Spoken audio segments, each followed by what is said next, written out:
सच्चिदानंद विग्रहम पूर्ण ब्रह्म परानंदम ईशमानंद वल्लभम प्रपन्न पारिजाताय तोत्र नेत्रैक पाणये ज्ञान मुद्राय कृष्णाय गीतामृत दुहे नमः माधुर्य रसकल्लोलां शिवशक्त्यैक रूपिणीं अमृतानुभवार्थाय वंदे ज्ञानेश नंदिनीं नमो गोविंद देवाय ज्ञानदेव स्वरूपिणे वाग्मिने वाङ्निधानाय यतये वेदमूर्तये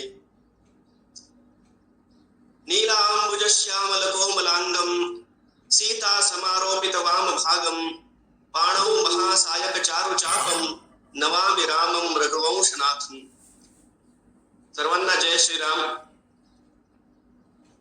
या प्रतिवर्षीप्रमाणे डॉक्टर यशवंत पाठक स्मृती व्याख्यानमालेमध्ये आज आपण आनंद वनभुवनी या विषयाचं चिंतन करण्यासाठी एकत्र आलोय. खरं पाहिलं तर 22 जानेवारी रोजी जो सोहळा अयोध्येमध्ये झाला त्याची चित्र आपल्या मनश्चक्षू समोर अजून जशाच तशी आहेत आणि ती पुष्कळ वर्षापर्यंत राहणार आहेत. कित्येक शतकानंतरच्या साकार झालेल्या त्या स्वप्नाचे आपण सगळे साक्षीदार झालो आहोत. त्यामुळे आपण सगळे किती भाग्यवान आहोत याची खरं तर आपल्याला सुद्धा कल्पना येऊ तशी शकणार नाही. पुढच्या काही शतकांनी जे लोक आपल्याला आठवतील त्यांना आपण खरे किती भाग्यवान आहोत याची कल्पना करता येईल. आणि जेव्हा तो सगळा सोहळा होत होता, समर्थांच्या वाङ्मयाचा ज्यांना थोडाफार स्पर्श घडला, शिवचरित्र ज्यांनी थोडंफार ऐकलं वाचलं, त्या प्रत्येकाच्या मनामध्ये तो सोहळा होत असताना रामरायाचं जेव्हा मुखदर्शन घडलं, जेव्हा ती प्राणप्रतिष्ठा संपन्न झाली, जेव्हा बाहेर जमलेल्या सगळ्या साधू संतांच्या डोळ्यामध्ये अश्रू एकवटले, तेव्हा एकच शब्द प्रत्येकाला ऐकू येत असणार, तो म्हणजे आनंद वनभुवनी. हा शब्द समर्थांच्या दिव्य प्रतिभेतून साकार झालेला शब्द. तसा याचा अर्थ नेमका काय करावा असं प्रत्येकाला अनेक विद्वानांनी त्याचे अनेक अर्थ केलेले आहेत. पण शिवकल्याण राजा नावाचा जो अल्बम आहे त्यामध्ये निवेदन करत असताना स्वर्गीय शिवशाहीर बाबासाहेब पुरंदरे यांच्या मुखातून ते निघालं की वनी आनंद भुवनी आनंद आनंदी आनंद वनभुवनी. आणखीन एक त्याचा आपल्याला अर्थ करता येईल की जसं आनंद वन आपण काशीला म्हणतो, आनंद वन भुवनी, जिथे दुःख नाही, मरणाचं सुद्धा जिथे दुःख नाही, तिथे इतर कुठलं दुःख असण्याची शक्यता नाही, तशाच प्रकारचं वातावरण सगळीकडे जेव्हा अनुभवायला मिळतं, स्वदेशो भुवनत्रयम, तेव्हा ते खऱ्या अर्थानं आनंद वनभुवनी. आता मुळात कसं आहे, काही शब्द असे असतात त्याच्या अर्थांचा किस पाडायचा सुद्धा नसतो, कारण त्यामध्ये जो भाव आहे तो फक्त अनुभवायचा असतो. समर्थांचं जे स्फुट वाङ्मय अनेक प्रकारचं आहे. मुख्य रूपाने त्यांचं दासबोध आणि मनोबोध हे अधिक सर्वांना परिचित आहेत. तसं त्यांचं पत्रवाङ्मय पण आहे, त्यांचं स्फुट वाङ्मय पण आहे.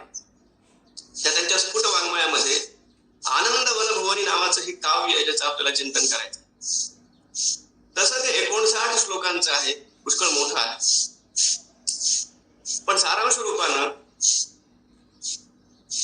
ती नेमकी काय अवस्था आहे, ते काय प्रकारचं एक चित्र समर्थांनी आपल्या डोळ्यासमोर पाहिलं याचं आपल्याला चिंतन करायचं. त्या काव्याची निर्मिती कशी झाली याचा समर्थांनी स्वतः उल्लेख त्या काव्याच्या सुरुवातीला केलेला आहे. जसं बुध कौशिक महाराजांनी सांगितलं की स्वप्नामध्ये मला भगवान महादेवांनी साक्षात आज्ञा केली आणि जी सूत्र दिली त्यानुसार मी प्रातःकाळी उठून ते सगळं लिहून काढलं, रामरक्षा स्तोत्र झालं. तसं समर्थांनी सुद्धा स्वप्नाचा संदर्भ देऊन या काव्याच्या सुरुवातीलाच सांगितलं, स्वप्नी जे देखिले रात्री तेथे तैसेच होतसे, हिंडता फिरता गेलो आनंद वनभुवनी. स्वप्नी जे देखिले, जे मी स्वप्नात पाहिलं. आता स्वप्न वास्तविक आपणही पाहतो, स्वप्नात अनेक गोष्टी आपण सुद्धा पाहतो, पण आपल्या स्वप्नांच्या मध्ये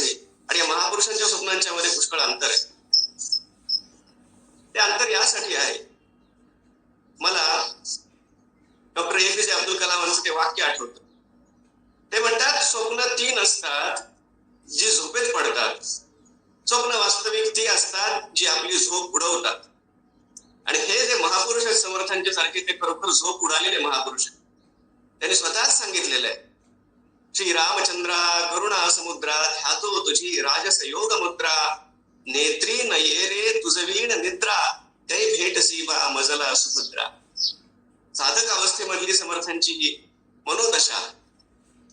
आणि त्यानंतर भगवान रामचंद्राचा सगुण साकार प्रत्यय आल्यानंतर त्यांची निद्रा कुठल्या प्रकारची आहे ते आपण आधी पाहूया, मग स्वप्नाच्याकडे जाता येईल. सुषुप्ती अवस्थेस भूमी निजावे, सुषुप्ती अवस्थेस भूमी निजावे, उसे रामपाद स्मरोनी धरावे, दिशांचा महापट्ट तो पांघरावा, सीता कारणे साई वन्ही करावा.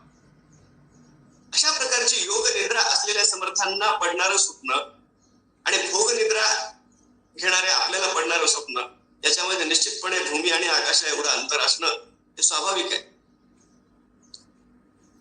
पण समर्थ त्यामध्ये आणखीन एक म्हणतात की स्वप्नी जे देखील रात्री, हे रात्री स्वप्न. आता या रात्री शब्दाचा अर्थ योग निद्रा ही ज्याची निद्रा आहे त्याच्यासाठी जसं गीतेमध्ये सांगितलंय, या निशा सर्व भूतानां तस्याम जागृती संयमी, यस्याम जागृती भूतानी सा निशा पश्यतो मुने. जिथं आपण जागे असतो सामान्य माणसं, त्या सगळ्या विषयांच्या बाबतीत हे महापुरुष निद्रिस्त असल्यासारखे असतात. आणि ज्या ईश्वरीय प्रांतामध्ये, ज्या आत्मबोधाच्या अवस्थेमध्ये हे महापुरुष जागे असतात, ती सगळी अवस्था आपल्याला अपरिचित आहे. आपण त्या बाबतीत निद्रिस्त असल्यासारखे आहोत. पण मला वाटतं हा रात्री शब्द जो समर्थांनी वापरलाय, स्वप्नी जे देखिले रात्री ते ते तैसेशी होत असे, तो फक्त कालमानाला उद्देशून नाही. जेव्हा सूर्य आकाश मंडळामध्ये असतो तेव्हा दिवस, सूर्य मावळला की तिथून आपली रात्र सुरू होते. पण समर्थांना यातून सांगायचंय की 300 वर्ष या देशामध्ये सूर्य उगवलाच नव्हता. या महाराष्ट्राच्या बाबतीत बोलायचं झालं तर जेव्हापासून खिल्जीची इथं स्वारी झाली आणि त्यानंतर शिवरायांच्या जन्मापर्यंत त्यांचं कार्य सुरू होईपर्यंत जी 300 वर्षामध्ये गेली, तेवढ्या काळामध्ये इथं या महाराष्ट्राने खऱ्या अर्थाने सूर्य पाहिलेलाच नव्हता. सूर्य आपला मौन राहून उगवायचा, मध्यान्ह व्हायचं आणि तसाच गुपचूप तो मावळून जायचा. कारण खऱ्या अर्थानं जिथं मुक्ती नाही, जिथं स्वराज्य नाही, तिथं तो सूर्य काय आणि तो चंद्र काय, तिथं सर्व काळ अंधारच असणार. तू सूर्याचे तेज उदधीचे, गांभीर्य ही तुची, स्वतंत्रते भगवती, अन्यथा ग्रहण नष्टतेच. अशा प्रकारची ही अवस्था असलेल्या महाराष्ट्रात आणि संबंध भारतामध्ये समर्थ जेव्हा त्या काळामध्ये फिरत असतील, तेव्हा ती रात्र कशी आहे याचा अनुभव त्यांनी स्वतः घेतलाय. सगळं पृथ्वी आंदोळली, धर्म गेला. आता वास्तविक या महापुरुषांना दुःख कोणत्या गोष्टीचं होतं? जे या मायाच्या पलीकडे गेले, या सुखदुःखाच्या आधीच झाले. आपल्याला तर लहान सहान गोष्टींचं दुःख वाटतं, आपली गोष्ट निराळी. पण मुळात या महापुरुषांच्या दृष्टीनं, विवेकी पुरुषांच्या दृष्टीनं संपूर्ण संसारच दुःखमय. दुःखमेव सर्वं विवेकिना. आणि तसं समर्थांनी या आनंदवन भुवनी काव्याच्या सुरुवातीला उल्लेखलं सुद्धा, जन्म दुःखे जरा दुःखे नित्य दुःखे पुनः पुनः, संसार त्यागणे जाणे आनंदवन भुवना. संसारामधलं हे सगळं दुःख पाहून जे स्वाभाविक आहे, जन्म दुःख, जरा दुःख, मृत्यूचं दुःख, या संतांना सगळा संसार दुःखमयच वाटतो. वेधले चित्त जाणावे रामवेधी निरंतरी, रागे हो विहित रागे हो आनंदवन भुवना. माझ्या रामाचा प्रांत जो आहे तो खऱ्या अर्थानं आनंदाचा. संसारामध्ये हे सगळं दुःख. आता ही तर संसारिक दुःखाची अनुभूती संतांना निश्चित आहे आणि सगळ्याच संतांची ती समान अनुभूती आहे. कारण संसारामध्ये सुख नाही या बाबतीत कुठल्याही संताचं दुमत नाहीये. पण त्याहून सुद्धा एक प्रासंगिक दुःख या संतांना निश्चितपणे वेगळं जाणवतं. ते म्हणजे जेव्हा सज्जनांना पीडा होते, जेव्हा धर्म संकटात सापडतो, जेव्हा अधर्माचं प्राबल्य होतं. तुकाराम महाराजांनी सुद्धा आपल्या अभंगवाणी काव्यामध्ये ते सांगितलंय. परपीडे चित्त दुःखी होत, न देखवे डोळा ऐसा हा आकांत. परपीडे चित्त दुःखी होत, की परपीडा, की माझ्या धर्माला आलेली ग्लानी, याचं हे दुःख, हे नाथ महाराजांच्या सुद्धा वाङ्मयामध्ये दिसतं. समकालीन सगळ्या संतांनी या सगळ्या दुःखाचं वर्णन केलं, समर्थांनी सुद्धा केलं. सगळं पृथ्वी आंदोळली धर्म गेला. समर्थ तर सगळ्या देशभरात हिंडताय. आजही तो हिमाचल सगळा प्रवास समर्थांनी केलाय. आणि ते सगळं पाहत असताना त्यांच्या लक्षात आलं की न आमची गोमाता सुरक्षित आहे, न आमची तीर्थक्षेत्र सुरक्षित आहेत, न आमची मंदिरं सुरक्षित आहेत. अहो, माणसाची गोष्ट सोडा, जिथं मंदिरातला देव सुरक्षित नाही तिथं माणसाची बात आपण काय करणार? कुठे एखाद्या यवनी आक्रमण कधी होईल आणि कुठे त्या देवाच्या मूर्ती फोडल्या जातील हे सांगता येत नव्हतं. तेव्हा त्या मूर्ती सुद्धा लोकांना लपवून जिथं ठेवाव्या लागत होत्या. आपल्या घरामधली स्त्री लक्ष्मी ही सुद्धा लोकांना लपवून ठेवावी लागत होती, नाहीतर तिच्यावर सुद्धा यवनांची कुदृष्टी पडण्याची भीती प्रत्येकाच्या मनामध्ये होती. आणि त्यांची काय भयंकर त्या काळातलं ते वास्तव होतं, आसमानी सुलतानी या सगळ्या काव्यामध्ये समर्थांनी वर्णन करून ठेवलेलं आहे. धर्माचरण कुठल्या प्रकारे करावं हा लोकांच्या समोर प्रश्न होता खऱ्या अर्थ. म्हणजे खरं या सगळ्या अनुकूल काळामध्ये जन्मलेलो असल्यामुळं आपल्याला त्या प्रतिकूलतेचा कुठल्याही प्रकारे आभास नाहीये, आपण ती कल्पनाही करू शकत. पण समर्थांच्या सारखा महात्मा जेव्हा न सोसे दुःख ते होते, दुःख शोक परोपरी, एवढा शोक व्यक्त करतो ज्याच्या मनामध्ये अखंड रामाच्या भेटीमुळे निर्माण झालेला आनंद आहे. पण तो महात्मा सुद्धा जेव्हा एवढं दुःख करतो तेव्हा खऱ्या अर्थानं काळ किती प्रतिकूल असेल हे त्यांच्या त्या रात्री शब्दावरून आपल्याला कळतं. स्वप्नी जे देखिले रात्री, तेते तैसेच होत असे, हिंडता फिरता गेलो आनंद बन. पण वास्तविक गोष्ट अशी आहे, या महापुरुषांना आपल्या आजूबाजूला सगळं दुःख निश्चितपणे दिसतं. प्रासंगिक त्या काळानुसार जी काही प्रतिकूलता आहे ती सगळी दिसते. पण एखादा सामान्य माणूस असा हताश होऊन बसतो, भयंकर असा तो वर्तमान काळ पाहून अगदी निराशच होऊन जातो, अवसान त्याचं गळून जातं. तसं या महापुरुषांचं होत नाही, कारण त्यांची दृष्टी काळाच्या पुढे धावत असते.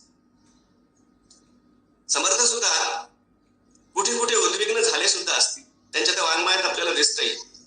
ते उद्विग्न झाले असतील, काही काळापुरते हताश झाले असतील, आणि त्या हताशेच्या अवस्थेमध्येच देवावर सुद्धा ते संतापलेले आहेत.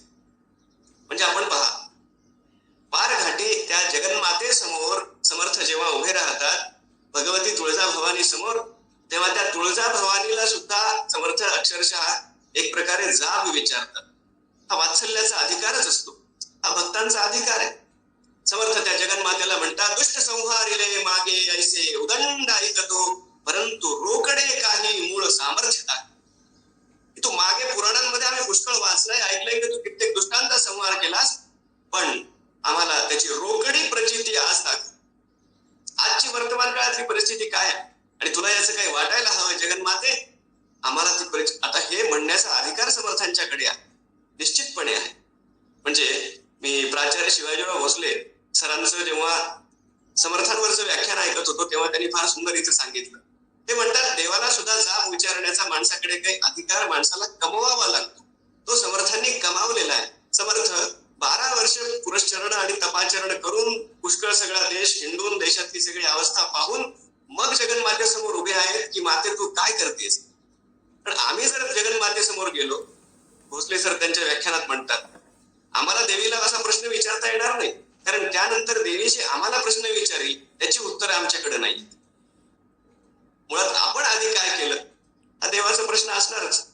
पण समर्थ जगन्मातेसमोर उभे राहून जेव्हा तिला जाब विचारतात की या दुस्थितीवर माते आता आपण काही केलं पाहिजे, समर्थ पंढरीच्या पांडुरंगाच्या समोर जातात आणि त्याला सुद्धा हे म्हणतात. त्यांना ते जेव्हा पाहतात, संतांची दृष्टी अभेद दृष्टी आहे, त्यांच्या दृष्टीने सगुण साकार भगवंताची सगळी रूप एकसारखी आहे. म्हणून समर्थ सुद्धा पांडुरंगाशी रामाच्याच भावनेनं बोलतात आणि ते त्याला म्हणतात, येथे कार्य उभा श्रीरामा मन मोहन मेघश्यामा. आणि मुळात समर्थांचं जे दुखणं आहे मनातलं, ते म्हणतात, चाप बाण काय केले रे कर कटेवरी ठेले.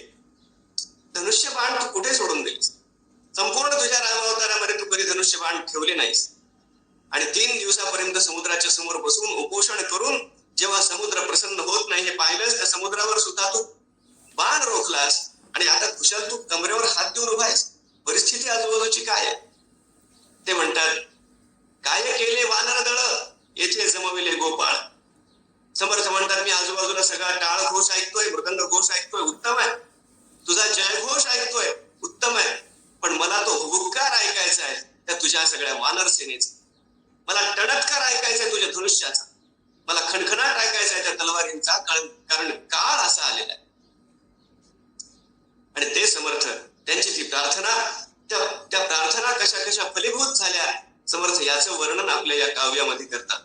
ते म्हणतात, ज्या जगन्मातेला मी प्रार्थना केली, राम वरदायिनी माता गर्द घेऊन उठिली, मरदिले पूर्वीचे पापी आनंद, पूर्वी जे मारिले होते त्याची आता बळावले, गोपला देवदेवांचा आनंद वनभुवनी.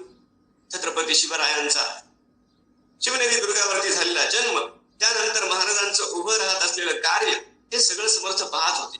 याचं अवलोकन त्यांचं सगळं सुरू होतं.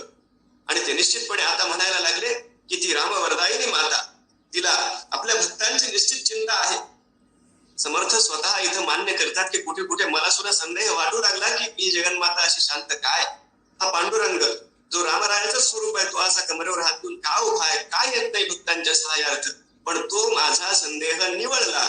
ते म्हणतात, देव सर्वस्व भक्तांचा, देव भक्त तुझे नसे, संदेह तुटला मोठा, आनंद वनभुवनी. परित्राणाय साधूनां विनाशाय दुष्कृतां, धर्म संस्थापनार्थाय संभवामि युगे युगे. ते देवाने आपलं वचन सत्य केलं. आणि ते कोणाच्या रूपामध्ये सत्य केलं? शिवरायांची जी दिव्य स्तुती समर्थांनी केलेली आहे, ते मुळातून आपण वाचावं सगळं. यशवंत, कीर्तिवंत, सामर्थ्यवंत, वरदवंत, पुण्यवंत, नीतिवंत, जाणता राजा, एवढी विशेषणं समर्थ शिवरायांना लावतात. वास्तविक भक्त आपल्या आराध्याशिवाय कोणाची फारशी स्तुती करत नाही, पण समर्थांना निश्चितपणे त्याच रामरायाचाच अंश आपल्या शिवप्रभूंच्या मध्ये दिसतो, म्हणून ते त्यांची एवढी स्तुती करतात. आणि जेव्हा हा सगळा संघर्ष चाललेला आहे, त्या संघर्षामध्ये विजयश्री जेव्हा या शिवरायांच्या पक्षाला प्राप्त होते, समर्थ म्हणतात, स्वधर्मा आडजी विघ्ने ते सर्वत्र उठिली, लादिली कुटिली देवे आनंद वनभुवनी. त्यांना या सगळ्या संघर्षामध्ये, या सगळ्या युद्धांच्या मध्ये देवासुर संग्रामाचं दर्शन झालं. त्यांना या सगळ्या युद्धांच्या मध्ये तो इंद्राचा आणि वृत्रासुराचा संघर्ष दिसतो, राम रावणाचं युद्ध दिसतं. पूर्वी जे मारिले पापी, ते म्हणतात, पूर्वीचे जे रावण, कुंभकर्ण, कंस आदी जे सगळे पापी होते, ज्यांचा संहार केला होता, ते चंड मुंड आदी सगळे असुर होते, ज्यांचा भगवती जगदंबेनं संहार केला होता, तेच आज या परधर्मीयांच्या रूपानं, आपल्या धर्माचा घात करणाऱ्यांच्या रूपानं आज पुन्हा अवतीर्ण झाले आणि त्यांचा संहार पुन्हा एकदा चाललेला आहे. त्यामुळे समर्थांना आता पुन्हा एकदा समर्थ या काव्यात म्हणतात सुद्धा की ज्या रावणानं भगवान गणेशाला सुद्धा, गणेश गाढवेवळी, भावार्थ रामायणामध्ये वर्णन आहे की या भगवान गणेशाला, विघ्नेशाला गाढवं सांभाळण्याचं काम या रावणानं दिलं, सगळ्या देवांना बंदी बनवून ठेवलं. तो गणेश आपला तो अपमान आठवून अत्यंत क्षोभित होऊन, क्षुब्ध होऊन या युद्धामध्ये उतरलाय. समर्थांना शिवरायांच्या या सगळ्या मावळ्यांमध्ये ते नरवीर तानाजी असतील, पावनखिंडीमध्ये आपल्या छातीचा कोट करून उभे राहिलेले बाजी प्रभू असतील, मुरारबाजी असतील, नेतोजी असतील, या सगळ्यांच्या मध्ये समर्थांना काळ भैरव दिसतो, वीरभद्र दिसतो, यांच्यामध्ये विघ्नेश्वर भगवान गणराय दिसतो आणि साक्षात भगवान हनुमंत दिसतात. समर्थांनी तसं लिहून ठेवलंय, विघ्नांच्या उठल्या फौजा, भीम त्यावरी लोटला, थरडी खरडली चिरडीला रागे, रडवेली बडवेली बळे, कल्पांत मांडला मोठा, म्लेच्छ दैत्य बुडावया, कै पक्ष घेतला देवी आनंद वनभुवनी. आणि समर्थांचा जसा हा अनुभव आहे, त्यांनी ते प्रत्यक्ष डोळ्यासमोर पाहिलं, कसं कसं महाराजांचं वैभव हे चढतं वाढतं आहे.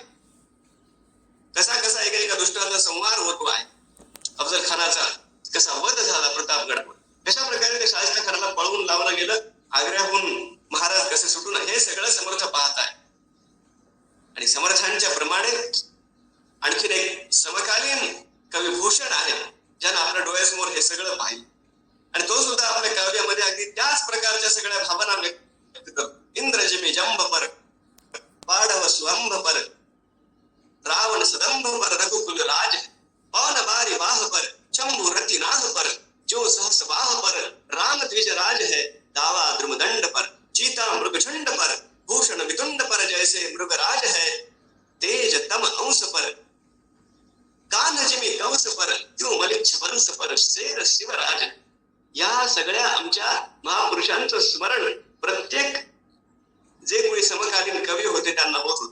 मग आपण शिवभारत पाहिलं किंवा अगदी शंभूराजांनी जे बुधभूषण नावाचं काव्य लिहिलंय त्यामध्ये सुद्धा त्यांनी या सगळ्या शिवरायांच्या पराक्रमाचं वर्णन केलंय. त्या पराक्रमाच्या मागचा विचार धर्म संस्थापनेचा विचार.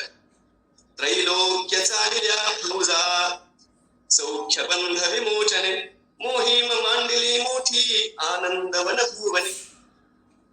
त्रैलोक्य चालिल्या फौज. आतापर्यंत सगळ्यांनी सुलतानांच्या फौजा पाहिलेल्या होत्या, त्यांनी लावलेला छळ पाहिलेला होता. पण आता जेव्हा शिवराय आपलं सैन्य घेऊन निघतात, समर्थ त्याचं वर्णन करतात आणि जे चित्र समर्थांच्या डोळ्यासमोर कायम राहिलेलं होतं, समर्थांना भरून आलं. उडाले सर्व ही पापी हिंदुस्थान बळावले अभक्तांचा क्षयो झाला आनंद वन. ज्या आनंद वनभुवनाचं वर्णन ते चित्र समर्थांनी आपल्या डोळ्यासमोर पाहिलं, ते खरं तर छत्रपती शिवरायांनी जे कार्य केलं त्या कार्यामध्ये ते सगळं आपल्या मनश्चक्षूंसमोर दिसलेलं चित्र साकार होताना हा महापुरुष पाहतोय. आणि जे पूर्वीही घडलेलं आहे, जे आताही घडत आहे समर्थांच्या दृष्टीनं आणि पुढे सुद्धा जे घडत राहणार आहे, कारण धर्म संस्थापनेचे नर हे ईश्वराचे अवतार झाले आहेत, पुढे होणार देणे ईश्वराचे. हा समर्थांच्या ठाई असलेला दृढ विश्वास आहे. आणि अगदी आजच्या काळात सुद्धा आपण या सगळ्या गोळी जर लागू करून पाहिल्या, उडाले सर्व ही पापी हिंदुस्थान बळावले. हिंदुस्थान कशा प्रकारे बळावतोय हे आपण आपल्या डोळ्यांनी आज पाहतोय. सगळ्या विश्वामध्ये भारत नावाचा एक देश आहे हे ठाऊक होतं, पण या भारताची प्रतिमा खऱ्या अर्थानं विश्वगुरु पदाची कशी होऊ शकते. आणि भारताबद्दल सगळ्या अन्य देशांच्या मनामध्ये फक्त आदर आहे एवढा विषय नाहीये, पण भारताचा सन्मान आपल्याला करावा लागणार आहे. जर या जगामध्ये प्रतिष्ठितांच्या मांदियाळीत बसायचा असेल तर तो सन्मान आपल्याला करावा लागेल. अशा प्रकारचं वातावरण आज निर्माण झालंय. कशा प्रकारे हिंदुस्थान बळावतोय आपल्याला अत्यंत अभिमान तेव्हा वाटायला लागला जेव्हा शस्त्र निर्मितीच्या बाबतीत आमचा देश स्वयंभू व्हायला लागला, स्वावलंबी व्हायला लागला. आमच्या सैन्यामध्ये जेव्हा जगातली जी उत्तम शस्त्रास्त्र आहेत ती सगळी यायला लागली. आम्ही शांतीप्रिय निश्चित आहोत, पण सत्ता, शक्ती आणि शस्त्र या तीन गोष्टी जगामध्ये नेहमीच प्रबळ राहणार आहे. कारण हे जग फक्त सत्वगुणी नाहीये, ते रजोगुणी पण आहे, ते तमोगुणी पण आहे. सर्व प्रकारचे लोक इथं आहेत. त्यामुळं सज्जनाकडे जोपर्यंत राहतील तोपर्यंत जगामध्ये शांती राहण्याचा संभव आहे.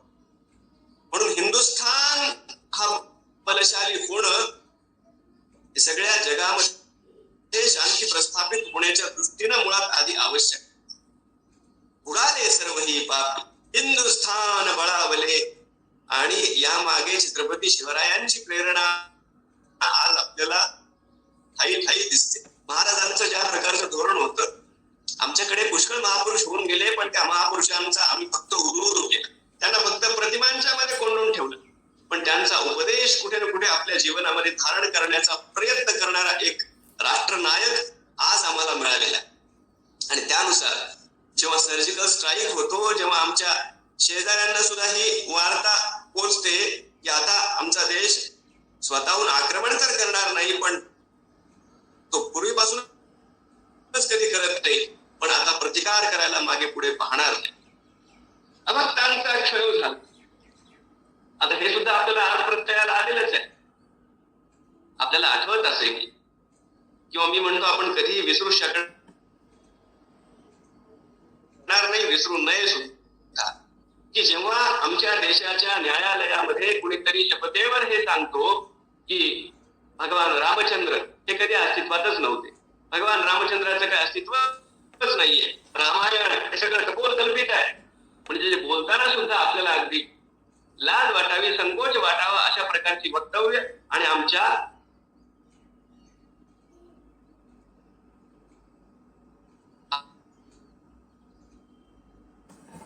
आदिकवी वाल्मिकी महाराजांच्या पासून आजपर्यंतच्या या सगळ्या आस्थेचा, या सगळ्या आमच्या श्रद्धेचा ज्या प्रकारे अपमान घडला, ज्यांनी रामाचं अस्तित्व नाकारलं, त्यांचं स्वतःचं अस्तित्व आता हे प्रश्नचिन्हांकित झालेलं आहे, हे आपण पाहतो. अभक्तांचा क्षय झाला. कशा प्रकारे रामसेतू तोडण्याचे उद्योग या देशामध्ये चालले, रामाला नाकारण्याचे उद्योग चालले, किती निराशेचं वातावरण या देशामध्ये पसरलं होतं. राम मंदिराबाबत सुद्धा अगदी एखादा सामान्य जन अशंकित झालेला होता. कारण केला पुष्कळ आम्ही संघर्ष, इतकी बलिदान दिली, पण ते भिजत घोंगडं ज्या प्रकारे त्या न्यायालयाच्या प्रक्रियांच्या मध्ये अडकून होतं, कुणालाही असं वाटत नव्हतं. पण जसं मी म्हणालो, एखाद्या द्रष्ट्या महापुरुषाला मात्र पुढचं सगळं दिसत असतं. माझे गुरुदेव पूज्य स्वामी गोविंददेव गिरीजी महाराज मात्र त्यांच्या प्रत्येक भागवत कथेमध्ये जेव्हा प्रल्हादाचा प्रसंग ते वर्णन करून सांगायचे आणि हिरण्यकश्यपूने अनेक प्रकारे प्रयत्न केले तरी प्रल्हाद कसा त्यामुळे आहत होत नाही, ते म्हणायचे की राम मंदिर हे सुद्धा अशा प्रकारचं सत्य आहे. कुणी कितीही येऊ, कुठल्याही प्रकारचे प्रयत्न करो, राम मंदिर भव्य स्वरूपामध्ये अयोध्येमध्ये उभं राहणार आहे. आणि एवढ्या आत्मविश्वासानं ते बोलायचे. आणि समर्थांनी आनंदवन भुवनी काव्यामध्ये ज्या आत्मविश्वासानं त्या धर्म संस्थापनेचं हे भाकीत केलेलं आहे, ते निश्चितपणे सामान्य माणसाला तेव्हा कळत नाही, पण जे साकार होतं तेव्हा या सगळ्या गोष्टी कळायला लागतात. ज्ञाने सर्व ही पाप हिंदुस्थान बळावले, अभक्तांचा क्षयो झाला आनंद वन. सगळे पापी बुडाले हे सांगून सुद्धा समर्थ त्यानंतर पुन्हा वेगळं हे सांगतात, बुडाला औरंग्या पापी द्वेष संहार राहला, मोडली मांडली छत्रे आनंद वन. आता सगळे पापी समाप्त झाले ते सांगितल्यानंतर पुन्हा स्वतंत्रपणे या औरंगजेबाचा उल्लेख समर्थांना का करावासा वाटावा, याचं पण आपल्याला जरा चिंतन केलं पाहिजे. कारण आज ज्यांचं उदात्तीकरण व्हायला हवं खऱ्या अर्थानं ते सगळे बाजूला पडतात आणि जे नकोसे लोक आहेत, जे खऱ्या अर्थानं आमच्या इतिहासातले खलनायक म्हणून जन्माला आले, त्यांचं उदात्तीकरण करण्याची एक परंपरा, दुष्ट परंपरा या देशामध्ये सुरू झाली. आणि त्याला पुष्कळचे साहित्यिक, पुष्कळचे हे मनोरंजन क्षेत्रातले लोक हे निश्चितपणे जबाबदार आहेत. औरंगजेबाचं सुद्धा त्याच प्रकारे उदात्तीकरण झालं. आपण विचार करा, कुणाबद्दल कधी आपसुकपणे अपशब्द ज्यांच्या मुखाला येणार नाही, इतकं विशुद्ध अंतःकरण असणारे, संत हृदय असणारे समर्थ रामदास स्वामी महाराज, पण त्यांना सुद्धा या औरंगजेबाचा उल्लेख फक्त एकेरी नाही, त्याचं पूर्ण नाव सुद्धा घ्यावंसं वाटत. ते म्हणतात बुडाला औरंग्या पापी, शिवाय पुन्हा त्याला पापी हे वेगळं विशेषण लाव. आधी सगळ्या पाप्यांचा क्षय झाला हे सांगूनही पुन्हा विशेष रूपानं या पाप्याचा क्षय झाला, याचा समर्थांना विशेष आनंद आहे. आता समर्थ तसे अंतर्ज्ञानी आहेत ही गोष्ट खरी, कुणाच्या मनामध्ये काय हेतू आहे समर्थांना व्यवस्थित ठाऊक आहे. पण समर्थ हे स्वतः संपूर्ण भारतभरामध्ये फिरलेले आहे. समर्थ स्वतः उत्तर भारतात सुद्धा फिरलेले आहेत. समर्थाने ठिकठिकाणी या धर्माची कशी अवहेलना चालू आहे आणि राजा कालस्य कारणम या सूत्राप्रमाणे जो त्या दिल्लीच्या तख्तावर बसलेला आहे तो औरंगजेब कशा कशा प्रकारच्या योजना आखतोय आणि काय काय हिंदूंचं किती प्रमाणात आणि करतोय हे समर्थ स्वतः आपल्या डोळ्यांनी पाहत आहेत. म्हणून आज सुद्धा आपल्याला खरं ही गोष्ट खऱ्या इतिहासाच्या रूपामध्ये या पुढच्या पिढीला सांगितली पाहिजे की जे काही सोसलंय आणि जे काही सोसायला लावलंय आपल्या सगळ्या हिंदूंना ते किती भयंकर आहे हे निदान ठाऊक तरी असलं पाहिजे. ज्याला आपल्या इतिहासाचं विस्मरण होतं तो आपलं भवितव्य उज्ज्वल घडवू शकत नाही. आपल्याला हे स्मरण असलं पाहिजे की कशा प्रकारे या सगळ्या आमच्या शीख पंथाच्या सगळ्या धर्मगुरूंना सगळ्या परधर्मियांनी कशा प्रकारे संपवलं हे सुद्धा स्मरणात असलं पाहिजे. तो हाच औरंगजेब आहे ज्यानं तेग बहादूर महाराजांना दिल्ली म्हटलं की आपल्याला तो चांदणी चौक तर लक्षात राहतो, पण त्या चांदणी चौकामध्ये असणारी ती शीशगंज गुरुद्वारा त्याचं पण स्मरण आपल्याला असावं. शीशगंज हे त्याचं नाव यासाठीच आहे की जिथं तेग बहादूर महाराजांचा या औरंगजेबाच्या आदेशावरून निर्घृणपणे शिरच्छेद करण्यात आला आणि त्यांचे ते 3 शिष्य आहेत, भाई मतीदास, भाई सतीदास आणि भाई दयालजी. त्या तिघांना सुद्धा अत्यंत दुष्ट पद्धतीनं संपवलं गेलेलं आहे. कसं गुरु अर्जुन सिंग महाराजांना त्या जहांगीरानं संपवलं, कसं गुरु गोविंद सिंग महाराजांच्या त्या साहिबजाद्यांना अत्यंत दुष्टपणे निर्घृणपणे त्या कोवळ्या वयाच्या बालकांना संपवलं गेलं. हे सगळं आपल्या मस्तकामध्ये निरंतर ठेवणं आवश्यक. अकबर बिरबलाच्या गोष्टी तर आपण आपल्या मुलांना सांगत असू,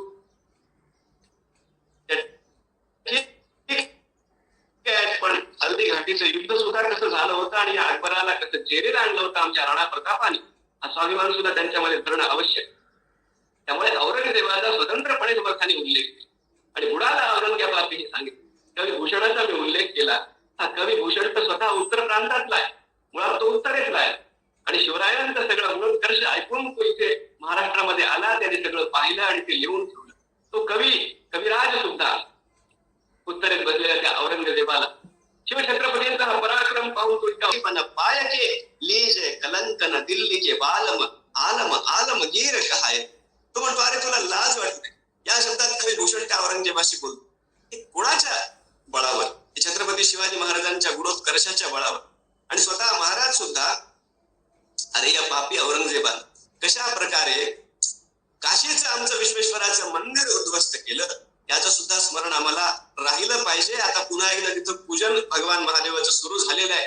ही आपल्या सगळ्यांच्यासाठी आनंदाची गोष्ट आहे. पण महाराजांचं हे स्वप्न होतं. महाराजांनी त्याला पत्र लिहिलेलं सुद्धा आहे.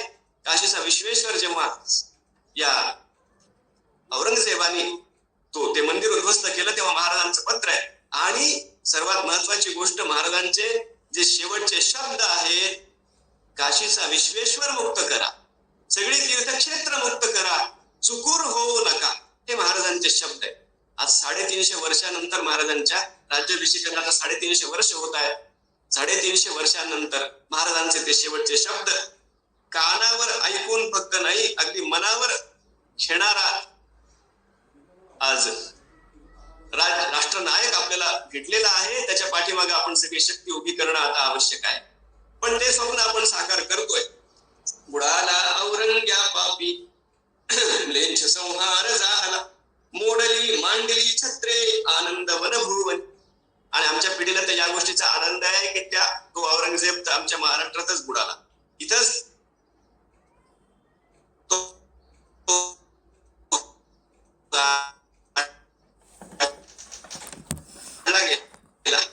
पण त्याही पुढे जाऊन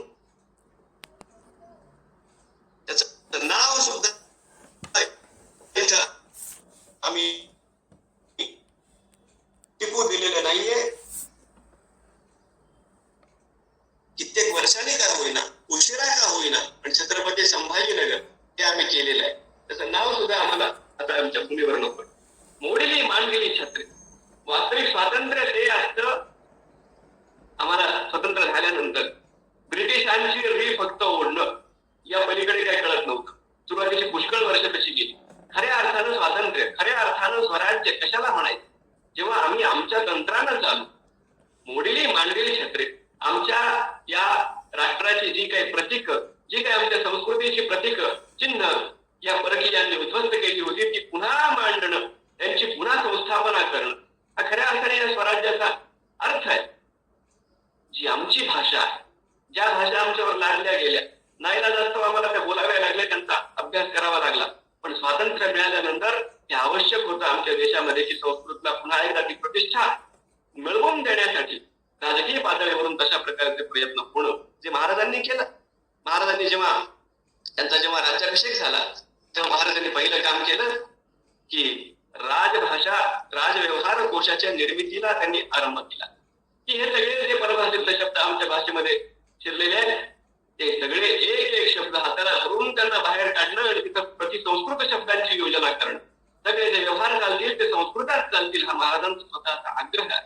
आणि त्यांच्या राजमुद्रेवर सुद्धा ज्या प्रकारे लिहिलेले आहे, आपण ते ऐकलेलं असतं, आपल्याला ठाऊक असतं. प्रतिपतचंद्र लेखेव वर्धिष्ठर विश्ववंदिता चाहसूनो शिवस्यैषा मुद्रा भद्राय राज.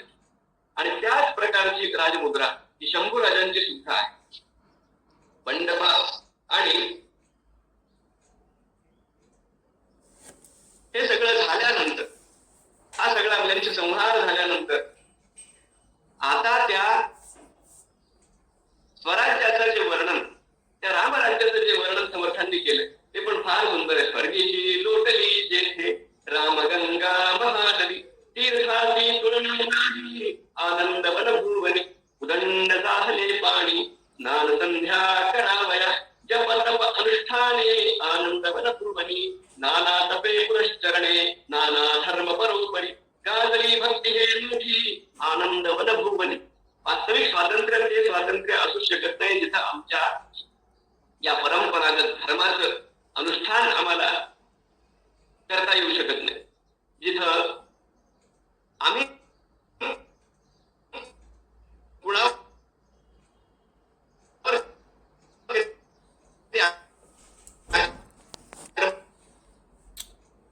केले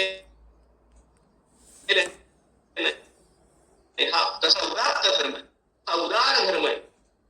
पण या आता हे बोलायला पाहिजे खरं तर, या सेक्युलरच्या नावाखाली ज्या प्रकारे आमच्या धर्माची आम्ही उपेक्षा केली आणि इथं परंपरागत चालत असलेल्या संस्कृतीला डावलून अन्य मानसिक जे दास्याचं प्रतीक आहे अशा प्रकारची संस्कृती लादण्याचा जो प्रयत्न झाला आणि त्यामुळे जे बुद्धिभेद आमचे करून दिले गेले.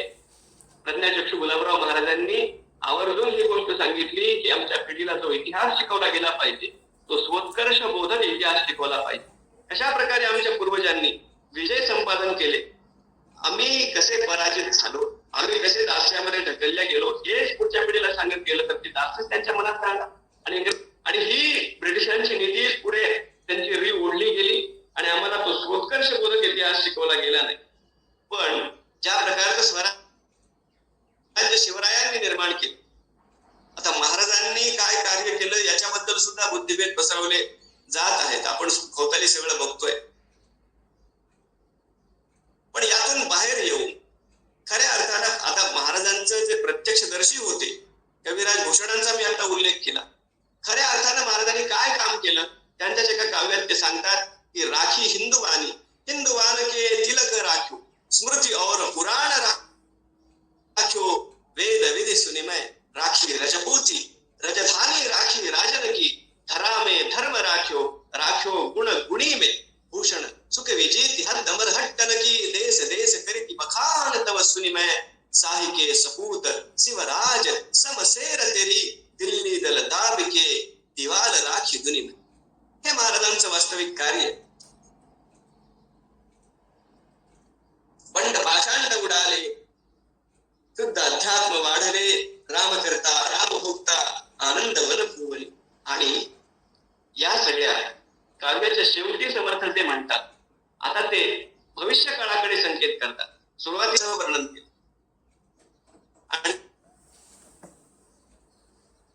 मी जे स्वप्न पाहिलं